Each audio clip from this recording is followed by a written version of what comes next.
One of the biggest risks in property management isn't maintenance, budgets, or even tenant issues. It's when the entire property performance depends on a single person instead of a system. Whether it's an association, a multifamily asset, or a rental portfolio, if operations depend on someone remembering everything instead of a structured process, those problems will eventually compound. In the strongest operations, it's always about the system outperforming a person. So let me ask you this question. Why do so many properties struggle operationally? There's quite a few reasons. A lot of management companies rely on an overworked manager. That means the manager is in charge of all the bookkeeping, the accounting, the follow-up calls, the documentation, the handling of the maintenance work orders. For anybody, this can be overwhelming, and we really believe it's more of a team effort that allows a particular individual to excel. There's also limitations like lack of documented processes.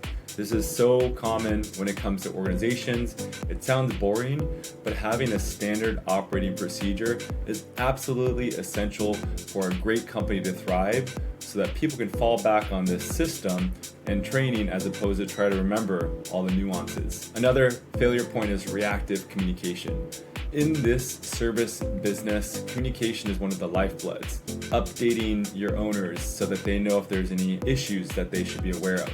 Talking to vendors to close the loop and make sure that they're going to show up on time, the project's on budget, and it's been approved by the stakeholders. Little things like that, updating, sending out emails, text messages to close the loop are essential. And when a single individual has to handle all of that communication, oftentimes they're reacting and trying to remember. Also, maintenance being handled through scattered emails or text messages. Another breakdown in systems. You need a centralized way of gathering all the requests on the maintenance side and a way to make sure that these maintenance items can be handled in a logical response time based on urgency, as opposed to trying to go through a task management system through emails and text. That's not a system. The last thing is when a company doesn't have a centralized operational tracking system, that's where a lot of companies go wrong. The reality is properties aren't struggling because the people don't care. There's a lot of love in this industry in the service space. The properties struggle because the structure behind the operation isn't strong enough.